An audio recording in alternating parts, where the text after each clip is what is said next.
You think danger arrives in the obvious places, dark alleys, toxic relationships, collapsing economies. But Carl Jung warned of something far more insidious. The most dangerous places are not out there. They are in here. Not because you wander into them by choice, but because you live inside them every day without knowing it.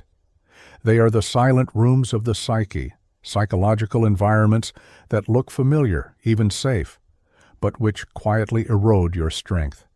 Jung called them the unconscious prisons, spaces where the very architecture of your mind begins to betray you. Consider this paradox. The greatest threat to your freedom is not chaos, but comfort, not conflict, but consensus, not the wounds you can see, but the invisible doors you refuse to open. Because every time you avoid those doors, the ones that lead into silence, shadow, or painful memory, you choose familiarity over freedom, and that choice reshapes you. Jung saw it in his patients, perfectly ordinary people who slowly unraveled, not because they lacked intelligence, but because they stayed too long in what he called the toxic psychic environments, the echo chambers, the performance theaters, the comparison arenas. They thought they were living. In truth, they were shrinking. And here is the terrifying part. These places do not look dangerous. They look like loyalty, like success, like stability. That is why you stay. That is why you don't notice the corrosion until it is too late. They see safety where there is only stagnation. They sense belonging where there is only conformity. They feel stability where there is only silence. This is why Jung warned, until you make the unconscious conscious, it will direct your life and you will call it fate. The doors you refuse become the fate you suffer. In the next section, we descend into the first of these environments, the echo chamber, the room where your voice is endlessly repeated back to you until it no longer belongs to you at all. Jung warned that one of the most treacherous psychic environments masquerades as belonging. He called it the echo chamber of the soul, a space where every voice mirrors your own until your individuality dissolves. At first, it feels safe. Agreement feels like love. Validation feels like truth. But the echo chamber is not community. It is collusion. Because in an echo chamber, you are not seen. You are reinforced. Your words return to you like narcotic lullabies, soothing but suffocating. Jung observed this pattern in his patients who aligned themselves with rigid groups, cults of personality, or even families that prized harmony above honesty. They began to project their shadows outward, convinced their enemies lived out there, when in fact the danger was inside their own circle. When a man cannot see his own darkness, Jung noted, he finds it in his neighbor. Agreement became poison because it protected them from the shock of self-recognition. And you know this poison already. Think of the conversations where everyone nodded, but no one dared to say the obvious truth. Think of the friendships that collapsed not from conflict, but from endless, shallow affirmation. Think of the digital chambers where your feed shows you not the world, but your reflection. Because the echo chamber does something devastating. It convinces you that silence is wisdom, that similarity is intimacy, that to differ is to betray. Therefore, your psyche contracts. Your shadow is never integrated. It is outsourced to the other, where it festers, waiting to return as projection or illness. Jung's patients who stayed longest in echo chambers often suffered the most violent psychic breaks. Why? Because when reality finally intruded, when a betrayal or crisis shattered the harmony, they had no inner resources left. They collapsed into paranoia or despair, unable to reconcile the myth of agreement with the truth of complexity. Not because they were weak, but because they had fed only on the easy food of affirmation. And affirmation, Jung taught, is sugar for the psyche, quick energy, no nutrition. The question is not, do you live in an echo chamber? The question is, which echo chamber do you live in, and how long before it consumes you? Next, we will walk into the second psychic environment Jung mapped, the performance theater, the place where your mask becomes your master and applause is mistaken for love. If the echo chamber drowns you in sameness, the performance theater seduces you with applause. Jung called this the inflation of the persona, when the mask you wear for survival becomes the face you mistake for yourself. The persona was never evil. It is the necessary mask, the role you play to navigate society, student, leader, lover, healer. But in the performance theater, the mask no longer protects you, it consumes you. You no longer act the role acts you. Jung warned that persona identification is among the most dangerous forms of self-betrayal because it feels like success. The actor on the stage receives applause, admiration, validation, but the soul starves behind the curtain. The most terrifying thing, Jung wrote, is to accept oneself completely. And nothing blocks that acceptance more effectively than the endless rehearsal of who you think others need you to be. You know this theater already. Every time you smile while dying inside, every time you craft the perfect response instead of the honest one, every time your image thrives while your essence withers. The mask grows heavy, but you dare not remove it because the audience is watching. And here lies the paradox. The more convincing your performance, the more imprisoned you become. Jung observed how persona-identified patients were often admired as pillars of their communities. They seemed flawless. Yet the shadow behind their perfection grew unbearable until it erupted in sudden collapses, affairs, breakdowns, addictions. The mask did not crack gently, it shattered violently. Because the psyche cannot tolerate pure performance forever, the repressed self does not disappear. It waits. It presses against the edges of your smile. It whispers in your exhaustion. It builds pressure until the explosion cannot be stopped. The danger of the performance theater is not that you fail on stage.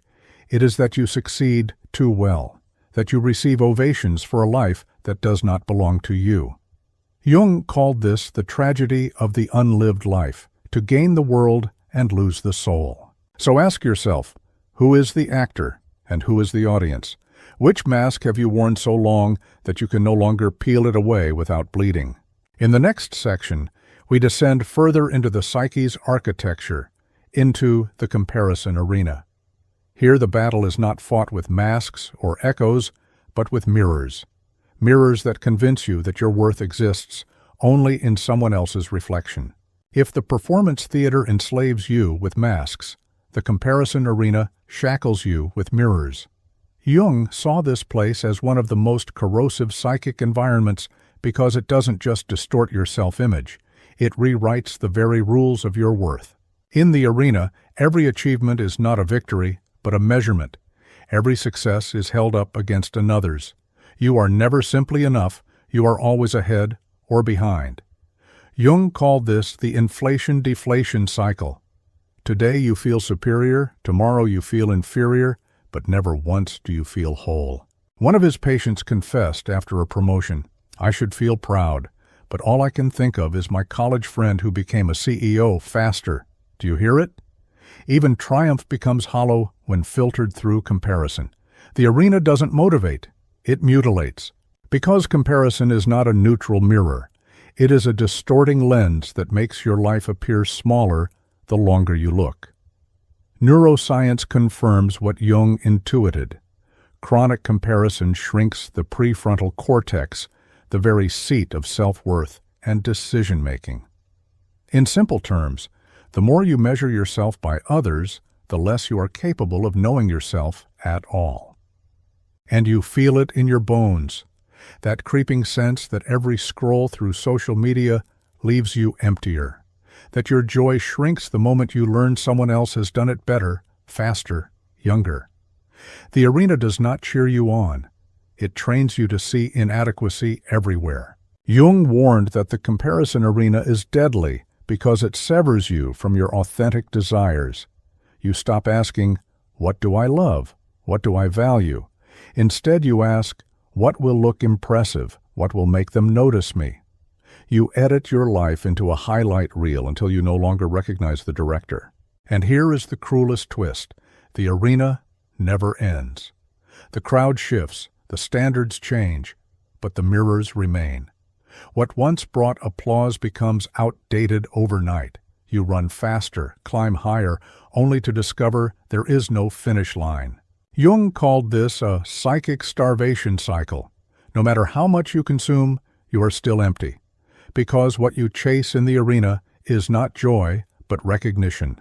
And recognition is a drug with a brutal withdrawal. So ask yourself, whose scoreboard are you playing on? And when did you last feel the thrill of a victory that belonged only to you? Next, we enter a darker space, the silent suffering room. Here, comparison and applause vanish, replaced by something even more suffocating, the unspoken rule that pain must be hidden and needs must never be voiced.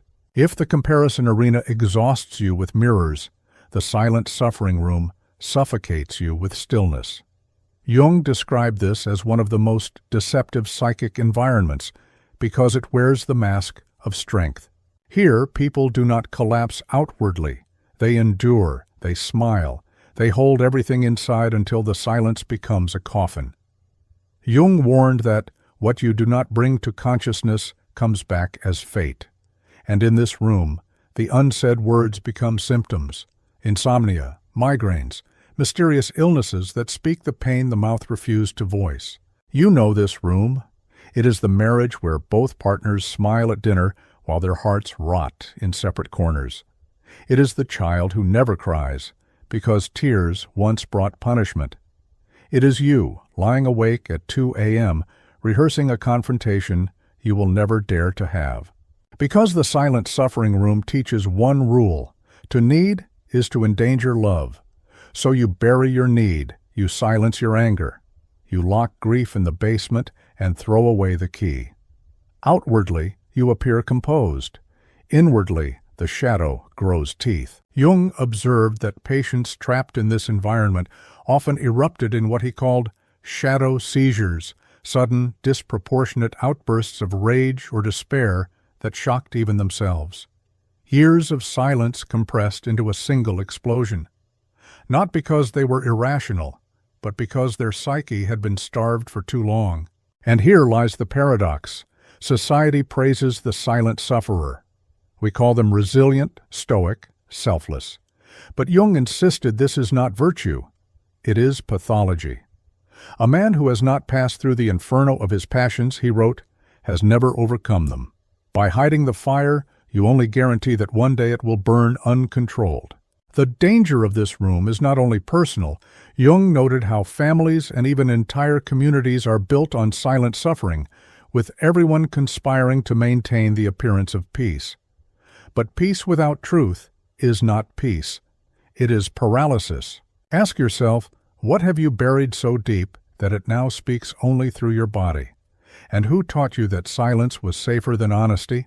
Next, we descend into the Labyrinth of Chaos, the place where silence flips into its opposite, and life becomes an endless cycle of drama, intensity, and self-destruction disguised as aliveness.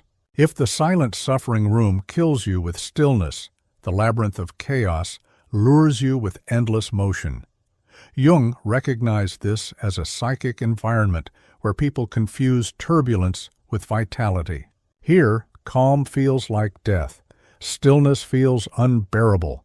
So you chase crises, relationships that ignite and collapse, jobs that burn you out as quickly as they hire you, projects that begin with fire and end in ashes.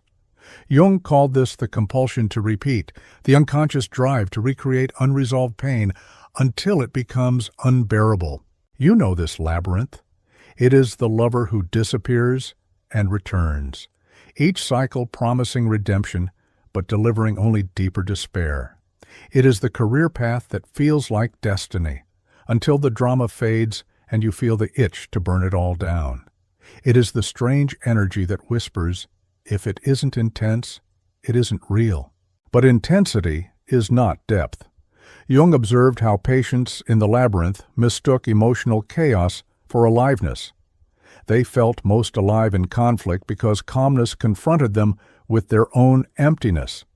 And so, they sought storms, not out of preference, but out of survival. The psyche, Jung warned, will choose pain over nothingness. This is why he taught that the labyrinth is not random. It is architecture. Every chaotic twist is an unconscious attempt to solve the unsolved, to finally rewrite the original wound. But because the pattern remains unconscious, the outcome is always the same. The corridors lead you back to the same pain, disguised in new costumes, and the cost is staggering. Jung documented patients who spent decades trapped in these cycles, confusing destruction for destiny. They weren't weak. They were hypnotized by the drama, and in the labyrinth, hypnosis feels like passion. The danger is not only exhaustion, but erosion.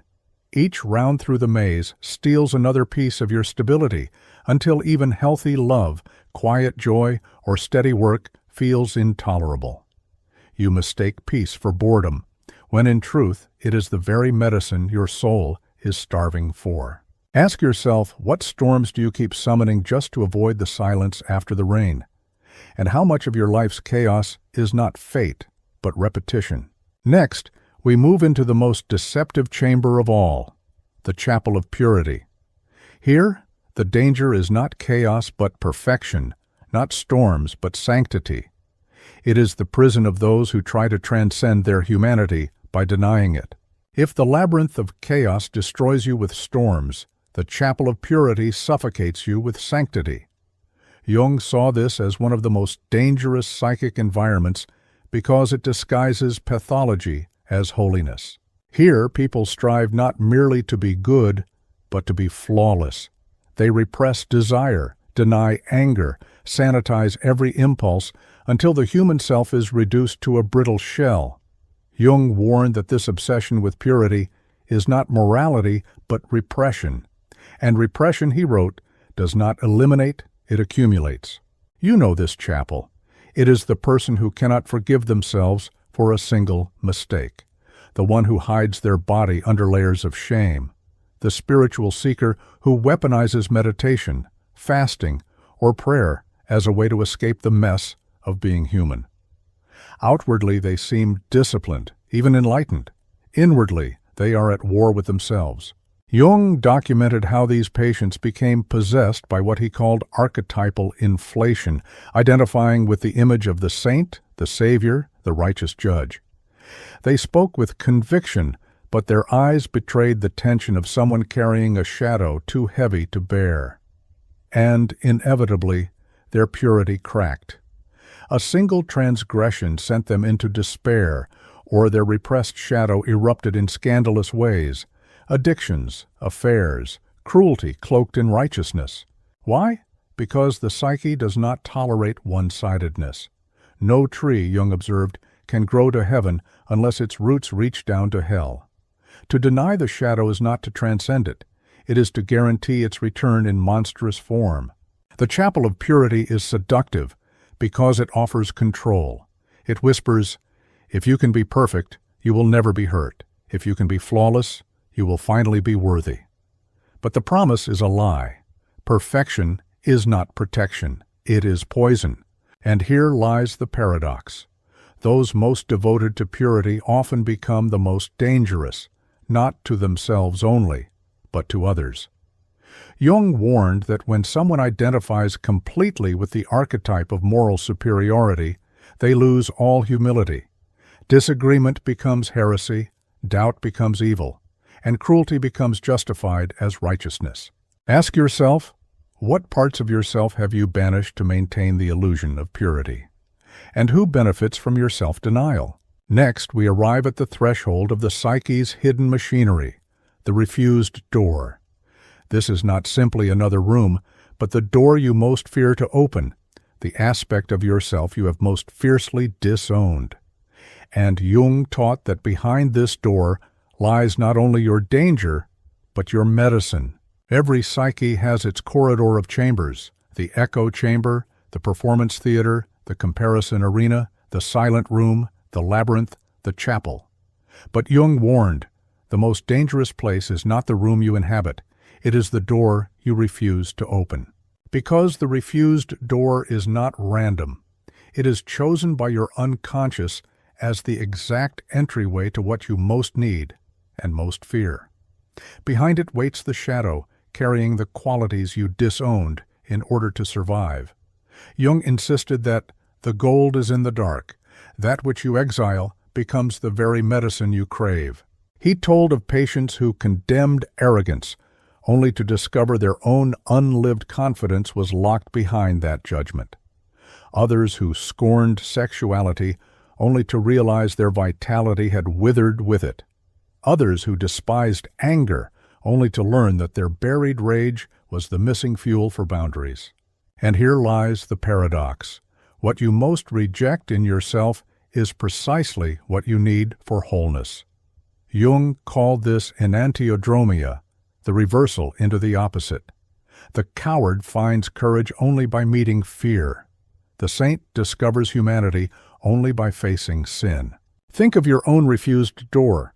Which archetypal room do you avoid most?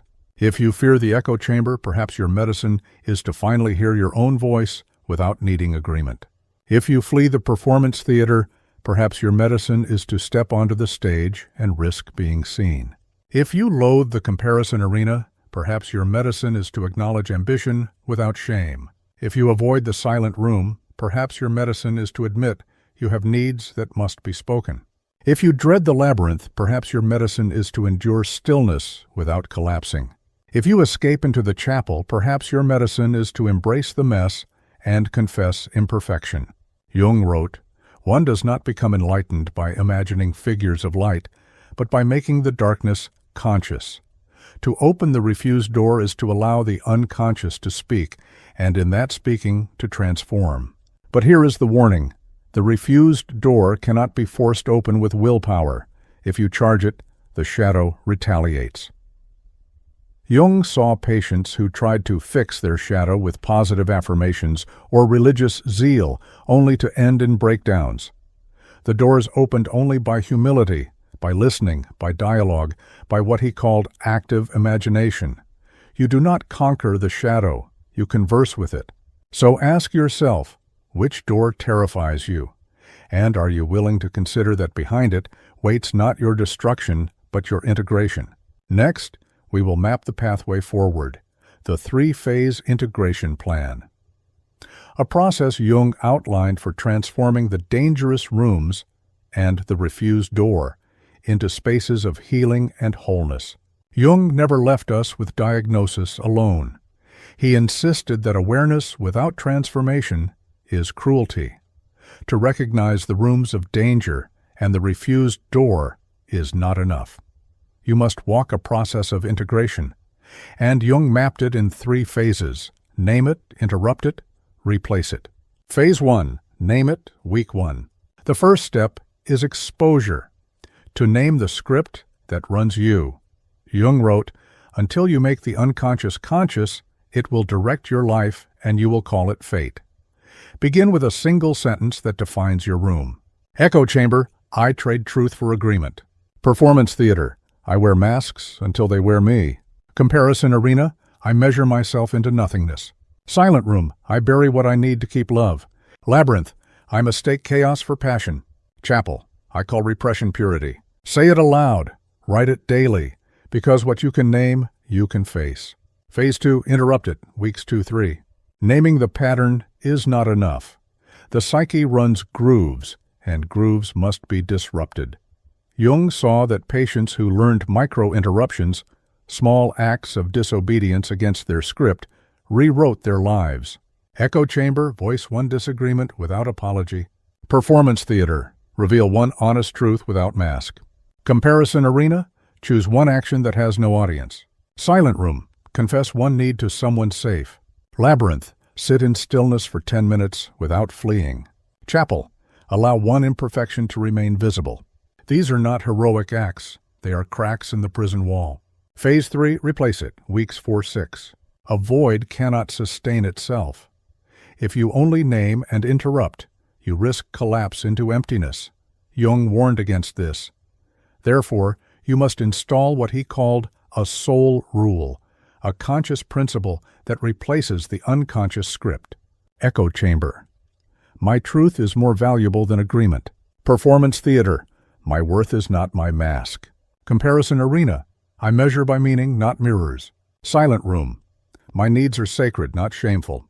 Labyrinth. Stillness is aliveness. Chapel. Wholeness includes mess. Live the soul rule daily, first in small, private contexts, then in public ones. Jung's patients who practiced this replacement consistently reported what he called psychological immunity, the ability to move through the same rooms without being consumed. This three-phase plan is not quick, but it is inevitable, because once the unconscious is named, it cannot be fully forgotten. The refused door, once glimpsed, keeps calling. Next, we must anticipate the pitfalls. Jung warned that many who attempt integration stumble, not from lack of will, but from familiar traps of the psyche. Let us expose them before they sabotage you. Jung taught that the path of integration is less about brilliance and more about vigilance. Many begin the work of individuation, but few sustain it, not because the psyche resists healing, but because the ego clings to its old disguises. He called these derailers traps of the unconscious, and they appear predictably. Pitfall 1. Spiritual bypass. You mistake insight for transformation. You read the books, repeat the mantras, declare yourself healed, while the shadow still festers below. Jung warned, one does not become enlightened by imagining figures of light, but by making the darkness conscious. To bypass is to decorate the prison walls instead of breaking them. Protection. Measure by behavior, not belief. Ask daily, what did I do differently today, not just think differently? Pitfall 2. All or nothing perfection. Especially for those trapped in the chapel, progress is sabotaged by the demand for purity. You want instant wholeness, flawless execution, total transformation in one sweep. Jung observed that this rigidity is not strength, but fragility, the brittle mask of the persona. Protection. Practice the 1% shift. Change one small action consistently, rather than demanding revolution overnight. Pitfall 3. Audience relapse. In the performance theater, the ego craves applause. Even healing becomes another performance, posting breakthroughs, seeking validation for your growth. But the moment you need recognition, you return to the same cage you tried to leave. Protection. Keep private victories. Write down wins you never share. Let them mature in secrecy until they no longer need approval to exist. Pitfall 4. Drama drift. For those in the labyrinth, boredom feels unbearable, so the psyche manufactures new crises just to feel alive. Jung called this the repetition compulsion, the unconscious replay of pain disguised as fate. Protection. Anchor into depth over novelty. Finish one project fully. Nurture one relationship steadily. Prove to the psyche that aliveness can exist without destruction. These pitfalls are not failures. They are invitations to re-enter the work with humility. Jung insisted that individuation is not a straight line, but a spiral. Each stumble is a chance to circle deeper into yourself. Next, we will move from pitfalls to maintenance practices, 5 daily habits Jung recommended to sustain integration once it has begun. Jung warned that individuation is not a single event, but an ongoing discipline. To glimpse the shadow once is insight. To integrate it daily is transformation. And transformation requires practices, anchors that keep you steady when the old rooms try to reclaim you. Here are 5 practices Jung's framework points toward, each taking less than 5 minutes, but carrying profound weight. Name today's pull each morning. Ask, which room is pulling me today? Echo, theater, arena? By naming the environment, you strip it of invisibility. Micro-boundary. Choose one no every day. A refusal, however small, reclaims energy from the echo chamber and the silent room. Paradox line. Write a single paradox each night. I am both strong and fragile. I am both shadow and light. This echoes Jung's transcendent function, holding opposites without collapse. Gratitude for the old script. Thank the pattern even as you outgrow it. You kept me safe once. I release you now. Jung believed even defenses deserved reverence for their service. Preview tomorrow's step. Close the day with intention, one conscious act you will take tomorrow that aligns with your soul rule. This converts vague insight into embodied momentum. These practices are not decoration. They are maintenance of psychological hygiene. Just as the body requires food and rest, the psyche requires ritual. Without it, the shadow returns not as teacher, but as tyrant. Next, we step back in time and forward into myth. Historical contrasts. Two figures, one who became a cautionary tale by refusing integration, another who became an exemplar by embracing it. Jung insisted that the psyche does not evolve in isolation. History itself is littered with figures who reveal what happens when the shadow is ignored and what becomes possible when it is faced. The cautionary figure, Friedrich Nietzsche. Nietzsche saw deeper than most into the collapse of old values. He declared the death of God, foresaw the emptiness of modernity, and called for the birth of the Übermensch. Yet Jung observed that Nietzsche collapsed under the weight of his own visions because he never integrated his shadow. He drowned in inflation, the belief that he had become more than human. His late writings spiraled into madness, a man consumed by the very archetypes he invoked. Nietzsche is the warning. Brilliance without integration leads to annihilation. The exemplary figure, Viktor Frankl. In contrast, consider Viktor Frankl, imprisoned in Nazi concentration camps, stripped of freedom, family, and dignity. He nevertheless discovered meaning in suffering. Frankl did not deny the shadow of human cruelty. He stared into it and chose to integrate it by asking, "What remains possible even here?" From that confrontation was born man's search for meaning, a psychology rooted not in denial, but in responsibility. Frankl is the exemplar, one who endured the abyss without becoming it. Jung taught that these contrasts are not distant stories, they are mirrors. At every threshold you stand between Nietzsche's collapse and Frankl's courage, between inflation and integration, between shadow denied and shadow transformed. So ask yourself, which path are you walking? Do you inflate your mask until it devours you, or do you bow to reality and let it shape you into something resilient? Next, we zoom out from individuals to the collective, to see how these psychological rooms don't only ensnare people, but entire cultures. Jung warned that what you encounter in your psyche, nations encounter in theirs. The dangerous rooms are not only personal, they are collective. Civilizations collapse not from external enemies, but from the inner architectures they refuse to see. The echo chamber becomes ideology. Entire societies begin repeating the same slogans until dissent is treated as treason. History shows how nations that prized unanimity over truth spiraled into totalitarianism. The performance theater becomes propaganda. A culture wears masks of prosperity, of virtue, of control, while corruption festers beneath. The mask fools the world until it shatters in scandal or revolution. The comparison arena becomes consumerism. People no longer live, they compete. The worth of nations is measured by growth charts, not human dignity. The collective soul shrinks into endless more. The silent room becomes generational trauma. Families, communities, entire cultures swallow centuries of grief, slavery, colonization, war, and pass them down silently until bodies and systems break. The labyrinth becomes political chaos. Societies chase perpetual crises, economic bubbles, wars, revolutions, mistaking destruction for vitality, never resolving the wounds at the root. The chapel of purity becomes moral absolutism. Nations split into camps of the righteous and the damned. Compromise becomes impossible, and violence is justified as virtue. Jung's warning was stark. The collective unconscious is as fragile as the individual psyche. The world hangs by a thin thread, he wrote, And that thread is the psyche of man. This is why your integration matters, because each healed psyche strengthens the cultural container.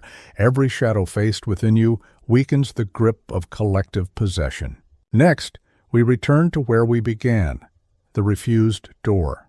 We will reframe the paradox of danger, that the door you fear most is not the end of you, but the beginning of you. We began in the hallway, staring at doors, one glowing, one ominous, one silent. You hesitated. You told yourself the safe choice was to stay where you are. But Jung warned, the greatest danger is not the door you enter, but the one you refuse to touch. The paradox is clear now. The echo chamber, the stage, the arena, the silent room, the labyrinth, the chapel. They all destroy in different ways, yet none of them hold the true threat. The real danger is your refusal to open the door that terrifies you, because that door is not an ending, it is the map to your shadow. And the shadow is not your enemy. It is your exiled strength, your denied vitality, your disowned wisdom. Jung taught that the gold is in the dark. The treasure you seek lies precisely in the place you fear. So the invitation is this: stop standing in the hallway. Stop pretending the closed door will disappear. Choose to open it gently, consciously, with reverence. Not because it is safe, but because it is necessary.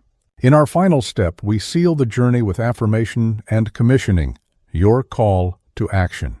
The danger isn't that you see too much, feel too much, know too much. The danger is that you refuse to build a conscious relationship with those capacities. Your echo chamber, your mask, your comparisons, your silence, your chaos, your purity, none of them are death sentences. They are invitations. Each room conceals medicine. Each refused door hides the gold Jung spoke of. Therefore, your task is not escape, but integration. To name your script, to interrupt it, to replace it, to carry your paradox like a chalice. Because when you integrate your shadow, you do not only heal yourself, you become cultural medicine. You weaken the collective illusions that keep entire societies trapped. So I leave you with 3 affirmations. Speak them and let them commission you. The danger isn't that I am broken. The danger is that I forget my wholeness includes what I fear. I do not run from the shadow. I turn toward it, for it is mine. I use this knowledge not as a weapon, but as medicine, for myself, for others, for the world. The door you fear most is the one you most need to open, step through, and then share. Which door was yours? Which soul rule will you live by? Write it, speak it, embody it, because the hallway of the psyche is waiting for you no longer. The world needs you on the other side.